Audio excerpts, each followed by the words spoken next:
अतुत्तमधामं हेमशैलाभदेहम् तनुजवनिकृशानं ज्ञानिनामाग्रगण्यम् सकलगुणनिधानं वानराणामधीशम् रघुपतिप्रियभक्तं वातजातं नमामि।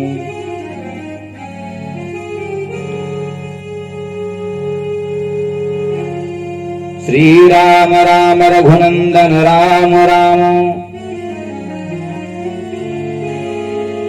श्रीराम राम रघुनंदन राम राम, श्रीराम राम भरताग्रज राम राम, श्रीराम राम रणकरकस राम राम, श्री राम राम शरणं भव राम राम।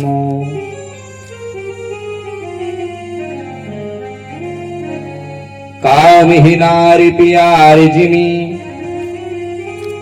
लोभिय प्रिय जिमि दाम, तिमि रघुनाथ निरंतर प्रिय लागहु मोहि राम। एक बार पे बोलिए श्री कृष्ण भगवान की जय, श्री आनंद कंद भगवान की जय। पर प्रभु परमेश्वर कारण कारण करुणामय वाले कल्पतरु की वांगमयी प्रतिमूर्ति श्रीमद् भागवत महापुराण अखिल कोटि ब्रह्मांड नायक चराचर जगत में व्याप्त श्री हरि के चरणों में कोटि कोटि सत नमन।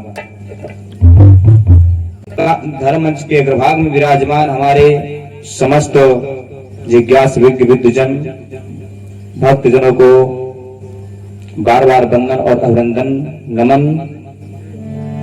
परम पूज्य श्री व्यास जी महाराज को कोटि से वंदन और अभिनंदन करते हुए धर्म मंच के बाएं भाग में विराजमान हमारे समस्त अंगाभिभूषित संगीत विशारद समस्त साथी बंधुजन, जिनकी विशेष कृपा से आप तक ये आवाज पहुंच रही है, हमारे साउंड सर्विस वाले भैया जी बहुत बहुत धन्यवाद। आओ हम सब मिलकर के एक बार हरिनाम संकीर्तन करते हुए बा आवाज एक बुलंद श्री हरि के चरणों का अवलोकन करते हुए अपने मन और वाणी को पवित्र करें। उसके बाद में सीधे भगवान के मंगलमय कथा। उससे पहले सब लोग मिलकर के एक बार हरि नाम संकीर्तन करेंगे। जिनकी प्रतिमा आप सभी विग्रह देख रहे हैं, सन्मुख हमारे पीतांबरधारी टेढ़ी टांग वाले मुरलिया वाले, इनके चरणों में बार बार वंदन और अभिनंदन करते हुए सब लोग बोलेंगे बा आवाज़ बुलंद कि जय बोलहु कृष्ण कन्हैया की जय बोल।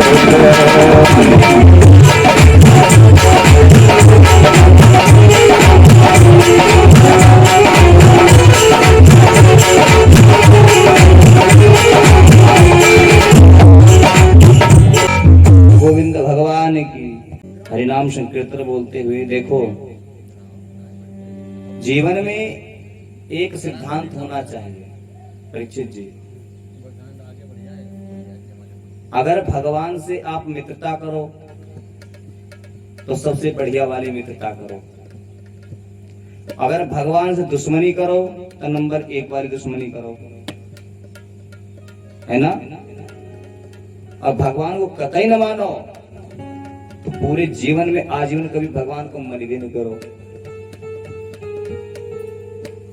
अगर एक नाव पर आप पैर रखे रहेंगे तो पार हो जाएंगे। तो कैसे? रावण ने अपने पूरी जिंदगी भगवान से दुश्मनी मानी, ऐसा नहीं कभी भी राम का नाम तक सुनना उसने पसंद नहीं किया, शत्रुता का भाव रखा। आखिर में भगवान के हाथों से मुक्ति प्रदान हुई। प्रेम भाव जिसने रखा उसको भी भगवान ने मुक्ति दी। ए भाई, भगवान तो हर तरीके से मिलता, चाहे आप जैसे उसको बुला लो और चाहे जो भी मानो। कहने का मतलब है भगवान चाहे अगर माता पिता मानो तो भगवान माता पिता के रूप में आते हैं। भगवान को जब तक मित्र भाव से मानो भगवान मित्र भाव से मिलेंगे। भाई बंधु सखा मानो तो भाई बंधु सखा मिलेंगे। हम नहीं कहते हैं, श्लोक में लिखा है कि त्वमेव माता च पिता त्वमेव त्वमेव बंधु च सखा त्वमेव त्वमेव विद्या द्रविणं त्वमेव त्वमेव सर्वं मम देव। त्वमेव माता, भगवान को अगर माता कहो तब भी भगवान बड़े प्रसन्न हो जाते हैं। और कोई प्रसन्न हो सकता है बताओ? अगर पिताजी का अम्मा कह के बोला वो प्रसन्न हुई नहीं, लठियाई डलेंगी। तुमेव माता पिता तुमेव बंधु। अगर कोई दूसरा व्यक्ति जा रहा है या बहन कोई जा रही, उसे बंधु बुला करके बुला सकते हो?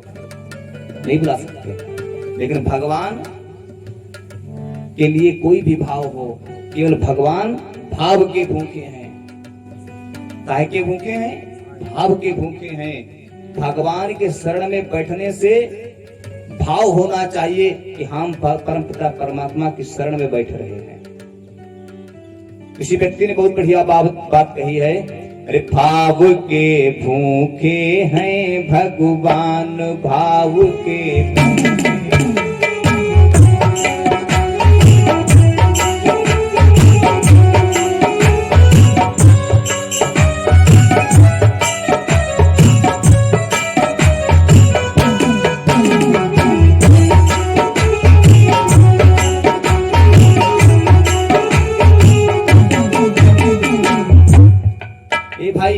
भाव के भूखे है भगवान। यद्यपि आपके मन में भाव नहीं है तो भगवान कहीं भी मिलने वाले नहीं है। जरा ध्यान देना, भाव के बिना तो बाजार में सब्जी भी नहीं मिलती, तो भगवान कहां से मिल जाएंगे, है ना? यद्यपि आप भाव करते हैं, आप जाते हैं सब्जी खरीदने के लिए, टमाटर लेंगे, आलू लेंगे, भैया क्या भाव है ना? तो आप उसका भी भाव करते हैं। सांसारिक वस्तु है, सांसारिक भाव करते हैं। और परमात्मा आत्मा के अंदर है। परमात्मा को आत्मा के अंदर देखने के लिए आपका हृदय रूपी भाव चाहिए। आप किस भाव से उसको बुला रहे हैं? परमात्मा तो हर जगह व्याप्त है। बाबा गोस्वामी तुलसीदास जी महाराज ने एक बात बहुत बढ़िया लिखी है। क्या लिखा है कि हरि व्यापक सर्वत्र समाना, प्रेमत प्रगट हो ही मैं जाना।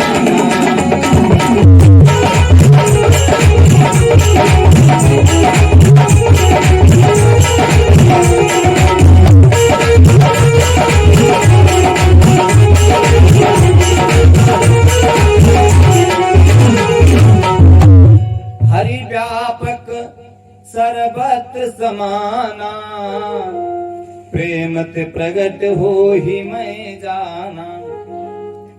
भाव का चाहिए, भूखा है वो, और कुछ नहीं चाहिए उसको और कुछ नहीं चाहिए। क्या चाहिए? केवल भाव चाहिए। भाव का भूखा हूं मैं, भाव ही एक सार है। भाव से मुझको भजे तो भाव से बेड़ा पार है। ये भाई केवल भाव का भूखा है। भाव बिन मुझको बुलाए मैं वहां जाता नहीं, भाव से एक पुष्प भी होता मुझे स्वीकार है। अगर आपके अंदर भाव है तो उसको केवल एक पुष्प दे दो तो उस पुष्प से भी प्रसन्न हो जाता है। दुर्योधन की घर में मालूम है 56 प्रकार की भोग लगे हैं। जिस समय पर भगवान कन्हैया संधि का प्रस्ताव लेकर के गए, संधि का प्रस्ताव, उस समय पर क्या हुआ, भीष्म पितामह, कृपाचार्य, द्रोणाचार्य, कर्ण, दुर्योधन, सबके सबने मालूम क्या किया, अगवानी लेने के लिए भगवान कन्हैया को गांव के बाहर मिले। अगवानी गांव के बाहर तो नहीं जाती है, गांव के बाहर गए अगवानी लेने के लिए। अरे स्वागत करेंगे, ढोल बाजे सबके सब पहुंचे भगवान कन्हैया की अगवानी लेने के लिए। सबने बहुत सत्कार किया। भगवान कन्हैया आए, राज्यसभा में बैठे, वार्तालाप हुई। वार्तालाप होने के बाद में भगवान कन्हैया ने मन में विचार किया, आखिर क्या करें, हम एक व्यक्ति को खोज रहे हैं, वो दिखाई नहीं पड़ता, जिसने हमारे लिए बहुत कुछ अपने जीवन में सहा है।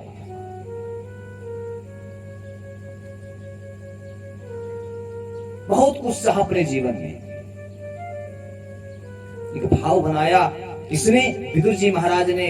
जब विदुर जी महाराज ने सुना कि भगवान कन्हैया आ रहे, कान्हा आ रहा है, तो मालूम है घर में बैठे हुए थे, नंगे पांव भाग खड़े हुए। आज कन्हैया आ रहा है, मैं कन्हैया से मिलने जाऊंगा। बहुत दिन हुए मैं कन्हैया से नहीं मिला। मेरी आंखें तरस गई थी उस कान्हा को देखने के लिए। मेरा मन व्याकुल हो रहा है उस कन्हैया को देखने के लिए। न जाने कितना समय हो गया, न जाने कितने दिन हुए। ये कान्हा, कहीं तो तुम्हारे हमें दर्शन हो जाते, ऐसा मैं सोच रहा था। लेकिन मेरा भाग्य है कि आज तुम हस्तिनापुर आ रहे हो।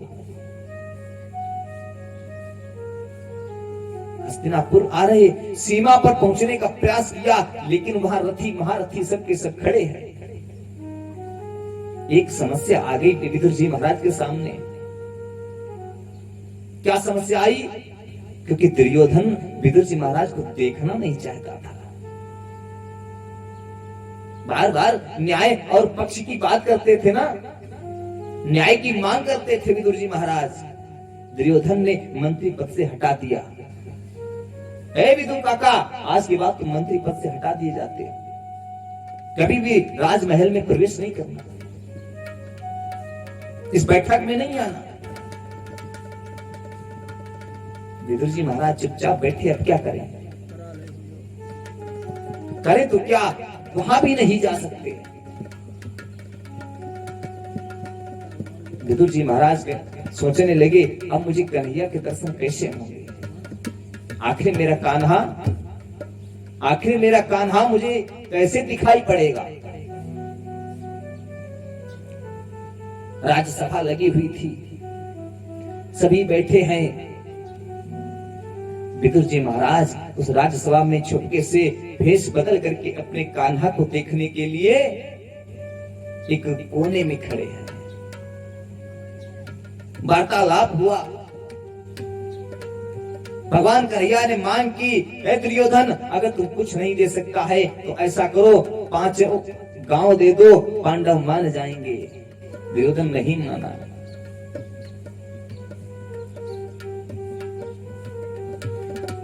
जब नहीं माना दुर्योधन ने क्या किया, बहुत प्रयास किया कि कन्हैया को अपने पक्ष में लाने के लिए। अंत में जब नहीं पक्ष में आए, श्री कृष्ण को बांधना चाहा। विराट रूप देख करके दुर्योधन डर गया। अरे ये विराट रूप दिखा रहे हैं, इसका मतलब अगर जिधर कन्हैया होंगे विजय उधर हो जाएगी। दुर्योधन हाथ जोड़कर कहने लगा, अरे कन्हैया, हमारा ऐसा कोई भाव नहीं था कि हम तुमको रुष्ट करें। ए भाई, दुष्ट व्यक्ति की ना तो दोस्ती अच्छी होती है और ना ही दुश्मनी अच्छी होती है। चाणक्य जी महाराज ने एक बहुत बढ़िया बात कही है, दुर्जनस्य चा सर्पस्य परम परम सर्पो न दुर्जना। अगर दुष्ट व्यक्ति हो और एक तरफ सर्प हो और दोनों में से आपको एक को चुनना है तो उस सर्प को जाकर के चुन लेना, लेकिन दुष्ट व्यक्ति को कभी नहीं चुनना। क्यों? क्योंकि दुष्ट व्यक्ति तुमको हर कदम पर मात देगा, बार बार तुमको डसने का प्रयास करेगा और सर्प एक बार डस करके भाग जाएगा, दोबारा दर्शन नहीं देगा। दुष्ट व्यक्ति बार बार डसेगा। दुर्योधन हाथ जोड़कर कहने नहीं, कन्हैया, हमारी तुम्हारी कोई दुश्मनी नहीं है, बस मैं तो यूं ही, कोई बात नहीं, चलो ठीक है। देखो मैया ने बहुत बढ़िया बढ़िया 56 प्रकार के भोग लगाए। अरे कन्हैया, चलो भोग लगाओ चल करके। सभा के मध्य में बैठे हुए भगवान कन्हैया ने कहा, अच्छा, जब तुमने हमारा इस विराट स्वरूप को देखा डर के, तो अब तुम ये अपनी पार्टी बदल रहे हो, बातों को बना रहे हो, लेकिन तुम्हारा भाव नहीं है। भाव से भोजन कराने का मतलब ही कुछ और होता है। कन्हैया, नहीं, ऐसी कोई बात नहीं, आप चलो तो सही, मैया ने बुलाया है। भगवान कन्हैया कहने लगे, कुछ भी हो,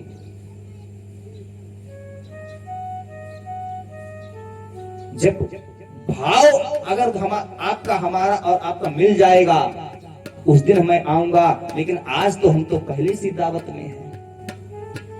भगवान कन्हैया ने जैसे ही कहा, आज हम पहले से दावत में हैं, दुर्योधन चौंक गया।